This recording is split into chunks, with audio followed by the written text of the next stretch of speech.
Oi gente, tudo bem? Bem-vindos ao Intervalo Literário. Meu nome é Bruna Giovannini e hoje eu estou aqui para conversar com vocês sobre esse livrinho maravilhoso, O Abandono à Providência Divina, do Jean-Pierre Cusseau. Eu acho que é Cusseau, ou Caussade, ou Caussade. De qualquer forma, eu vou chamar ele de Jean-Pierre. E esse livro é da Edições Livre, essa editorazinha que eu tô conhecendo agora e que o pessoal da Kyrion me mandou. E tem uma livraria só deles. Então vocês dão uma corrida lá porque os preços costumam ser muito bons. E esse livro, gente, é um livro incrível. Esse Jean-Pierre, ele foi um padre jesuíta francês, conhecido pela autoria deste clássico da literatura católica. E foi ordenado sacerdote em 1705 e deu aulas no Colégio Jesuíta de Toulouse até 1714 e dedicou-se à carreira itinerante de missionário e pregador. Cumpriu com responsabilidades administrativas em diversas instituições do sul da França e foi diretor espiritual das freiras da Ordem da Visitação em Nancy, a quem devemos a preservação de suas cartas e anotações de suas conferências. Então, muito obrigada, freiras, porque esse livro ficou ótimo. E aí, gente, esse livro traz capítulos bem pequenos, ó. Viu? Então, é uma folha e meia, 2 folhas. Então, você pode ler uma por dia, um capítulo por dia, como se fosse uma devocional. O assunto desse livro é o que acontece com a alma que se abandona à providência divina, né? Então, ele vai falar da santidade, da esperança, né? Do amor que essa alma vai ter por Deus, né, quando ela se abandona e tudo mais. Então, no livro primeiro ele vai dizer natureza e excelência da virtude do abandono. E aí ele vai falar de santidade aqui, dos deveres, da perfeição, do espírito, como que o espírito lida com as intercorrências da vida e tudo mais, sobre a paz e as riquezas da graça. A ação divina e da maneira como ela trabalha sem cessar na santificação da alma, a assistência paternal com que Deus envolve as almas que se abandonam inteiramente a Ele, e aí tem o ato de abandono, que é a última oração aqui desse livro. E eu vou tentar aqui uma forma de fazer esse vídeo diferente. Eu vou tentar ler aquilo que mais me tocou e comentar com vocês de forma mais pessoal. É uma leitura muito pessoal, porque é uma leitura devocional. E aí vamos ver como é que vai ficar. O capítulo 3, como a santidade se tornaria mais fácil se fosse considerada deste ponto de vista, ele vai falar que a gente acha a santidade uma coisa muito difícil porque a gente tem uma ideia errada de santidade. Se a obra da nossa santificação nos oferece dificuldades tão insuperáveis na aparência, é porque não temos dela uma ideia exata. E aí que entra uma situação aqui. A gente está lendo o livro de um católico. E o católico crê, toda a igreja católica crê, que uma pessoa pode se tornar santa. Ela pode odiar o pecado ao ponto de não pecar mais. Não porque ela vai ser legalista, mas porque ela vai amar tanto a Deus que o pecado não vai mais a atrair, tá? Então, quando ele fala de santidade, ele não está falando daquela santidade nominal, todos nós somos santos, todos nós fomos separados, né? Ele não está falando disso, ele está falando, né, da santidade mesmo, né, na vida de verdade. De fato, a santidade reduz-se toda a uma só coisa, a fidelidade à vontade de Deus. Ora, esta fidelidade está ao alcance de todos, tanto na sua prática ativa como no seu exercício passivo. E aí ele vai falar da parte prática e da parte passiva. O que é a parte prática? É quando você tem que cumprir aquilo que tem que cumprir, né? Qual é o seu estado de vida? Você é mãe? Você é solteira? Você é casada? Você tem um emprego?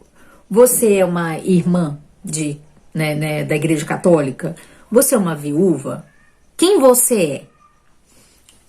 Esse seu estado de vida te demanda alguns exercícios, te demandam algumas obrigações.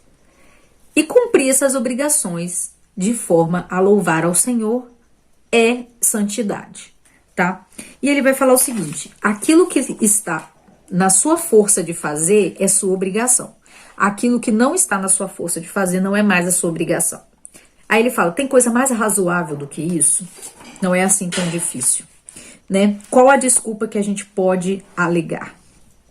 Quando existe alguma coisa além do mandamento, tipo, aquilo que vai além do mandamento, como Jesus falou com o jovem rico, né? Para você ser salvo, você tem que cumprir os 10 mandamentos. Aí ele fala: eu já faço isso. Aí ele fala: então você vai ter que largar tudo e me seguir. Isso é além do mandamento, né? E aí ele fala que, como sinal principal da nossa vocação para os seguir, dá-nos auxílio da graça que nos facilitam a sua prática. Nem chama ninguém senão na medida das suas forças e no sentido das suas aptidões. Mais uma vez ainda, poderia imaginar-se alguma coisa mais razoável? Aí depois ele fala: aprendei, pois, o que pareceis ignorar. Este Deus de bondade tornou fáceis de adquirir todas as coisas necessárias e comuns da ordem natural, como o ar, a água e a terra. Nada mais necessário do que respiração, sono e alimento. Mas é tudo muito fácil de conseguir. Então, se o amor e a fidelidade são necessários na ordem sobrenatural, não existe dificuldade em alcançar. Reparai na nossa vida, de que é que se compõe? De uma série de ações de bem pouca monta. Ora, dessas coisas tão mesquinhas, de tão mesquinha importância que Deus se digna a contentar-se. Aí, por isso que ele fala, a santidade não é assim tão difícil. E a parte passiva é a questão do aceitar aquilo que não se pode evitar. Sofrer com amor, ou seja, com suavidade e consolação, o que tantas vezes se suporta com aborrecimento e desgosto. Essa é a parte talvez mais difícil, né? Mas é aí que entra o abandono à providência, ou seja, tudo aquilo que vem para você é providencial, ou para te consolar, ou para te santificar. Outra coisa que eu achei interessante ele falar é que a vontade de Deus se revela a nós de qualquer forma, seja de uma obrigação que você tem que fazer, ou de um sofrimento que você tem que suportar. E isso é assim, quando a vontade de Deus se apresenta para você como um exercício prático, né? Quando você tem que fazer alguma coisa, não adianta você fazer outra. Por exemplo, Deus quer que você ore. Ele está te chamando à oração. Aí você fala assim: não, eu quero ler esse livro porque eu quero aprender como ser santo. Mas não é isso que Deus quer de você. Então, isso que é muito bom, ler sobre como ser santo é uma coisa muito boa, mas não é a vontade de Deus. Você ignora o chamado à oração para ler. Então, ler perde totalmente a importância. A vontade de Deus, não, essa divina vontade é sempre para o momento presente a vida do corpo e da alma. Porque, enfim, uma e outra, em qualquer estado que estejam, são por ela sempre sustentados e conservados. Sem ela o pão é veneno, por ela o veneno é remédio salutar. Então, às vezes, você nunca vai imaginar que lavar um banheiro seja fonte de santidade. Mas se essa é sua obrigação, faça a sua obrigação, certo? Às vezes é cuidar de um parente que você não gosta. Às vezes é suportar uma pessoa chata. Às vezes é fazer uma coisa que não tem nenhum sentido de você estar sendo cobrado de fazer. Mas se é ali que Deus quer te santificar, vai fazer, porque é o melhor. É muito interessante. Olha só, meditação, contemplação, orações vocais, silêncio interior, atos das potências, sensíveis ou distintos ou menos percebidos, retiro ou ação, sejam em si mesmos o que quiser. O melhor de tudo isso para a alma é o que Deus quer no momento presente.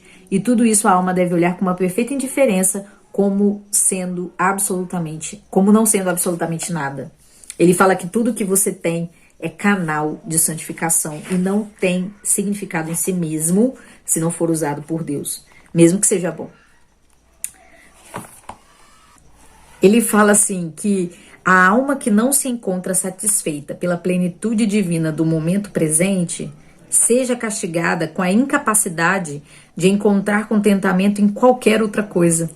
Se os livros, os exemplos dos santos e os tratados espirituais privam da paz, se enchem, mas não saciam, é sinal de que nos desviamos do puro abandono à ação divina e a enchemos dessas coisas como se lhe pertencessem. A sua plenitude, nesse caso, fecha a entrada de Deus e é preciso despojar-se dela como um obstáculo à graça.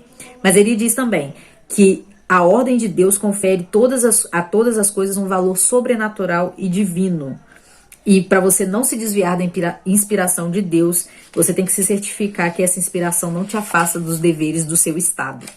Ou seja, se você é casado, se você é solteiro, né, tudo mais. Ele traz aqui o exemplo dos dois ladrões, né, ao lado de Jesus na cruz. Os dois estavam sofrendo a mesmíssima coisa. Um usou a situação para se lamentar, para se condenar, para lamuriar, né, para tentar a Jesus, tipo, desce daí, salva-se a si mesmo e tudo mais. Enquanto o outro usou a mesma situação para se submeter ao Senhor. E ele fala: ó queridas almas, que ledes estas palavras, olhai que não vos há de custar mais fazer o que fazeis, sofrer o que sofreis, só tendes que mudar o coração. Não há momento nenhum que Deus não se apresente sob a aparência de alguma obrigação ou de algum dever. Ele fala que a vida é um completo sacramento, porque o Senhor Deus está em todas as situações. Ele está sustentando tudo. Você pode encontrar Deus em qualquer coisa, qualquer situação. Basta que você, né, tenha os olhos da fé. Se vivêssemos sem interrupção da vida da fé, estaríamos em um contínuo trato com Deus. Falar-lhe-íamos face a face. Lindo. Vivemos guiados pelos sentidos e tornamos inútil essa luz da fé, que nos guiaria tão seguramente no labirinto de tantas trevas e figuras, no meio das quais nos perdemos como insensatos. Pelo contrário, aquele a quem a fé serve de guia nada quer senão a Deus, e Deus vive sempre, deixando para trás a figura, ultrapassando-a. Uma outra coisa que ele fala muito é sobre a presença do Espírito Santo, sobre o guia pessoal da alma, que é o Espírito Santo. Só conhecemos perfeitamente o que a experiência nos ensinou pela realidade do sofrimento. Essa é a verdadeira escola do Espírito Santo, que ao coração fala palavras de vida. Desta fonte deve brotar tudo aquilo que dizemos aos outros. Ai, como é difícil. Será que tudo que a gente fala provém do Espírito Santo? É muito complicado. Olha só esse trecho, que maravilhoso. Tudo leva a esta união. Tudo nos ajuda a aperfeiçoar-nos, exceto o que é pecado ou está fora da nossa obrigação. É só aceitar tudo e entregar-se à ação de Deus. Sobre o Espírito Santo de novo. A ação divina vê no verbo tudo o que convém a cada alma santa. A Escritura compreende uma parte, e a operação do Espírito Santo no interior das almas acaba o resto, conforme os exemplares que o verbo lhe propõe.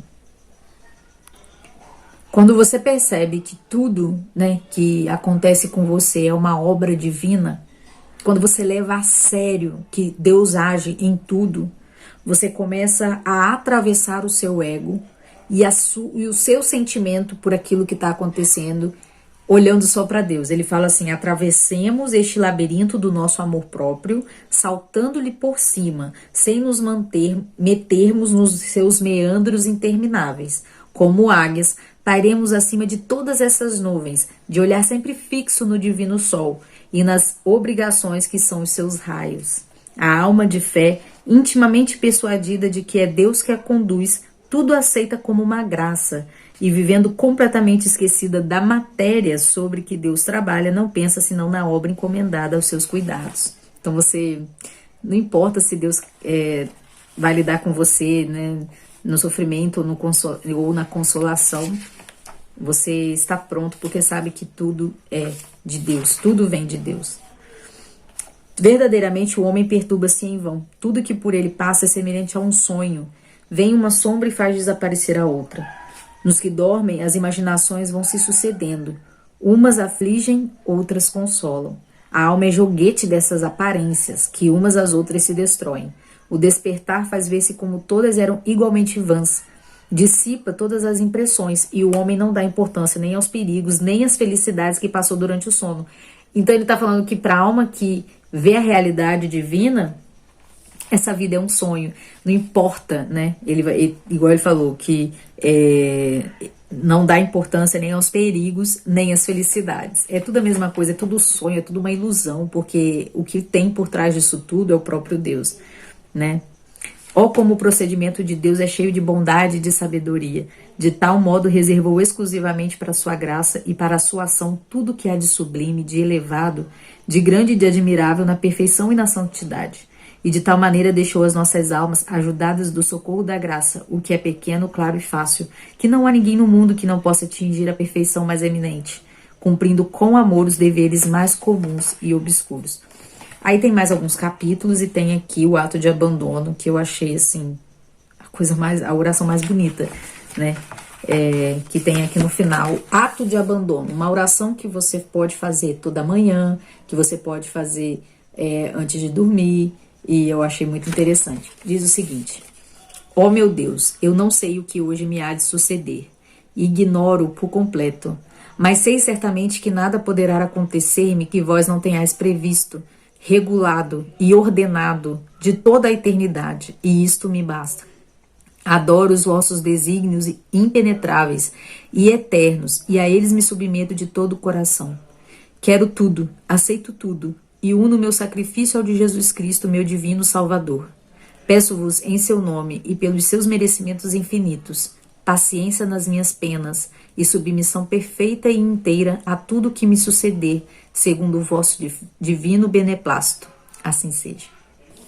E é isso, gente. Eu espero que vocês tenham gostado desse vídeo. Foi um vídeo mais pessoal, foi um vídeo em que eu li as passagens que mais me tocaram, e eu vou deixar o link de compra aqui embaixo, caso você queira ter essa experiência de leitura, que eu recomendo muito, muito, muito. Um abraço para vocês, até o próximo vídeo aqui do canal, e vamos passar 2020 lendo.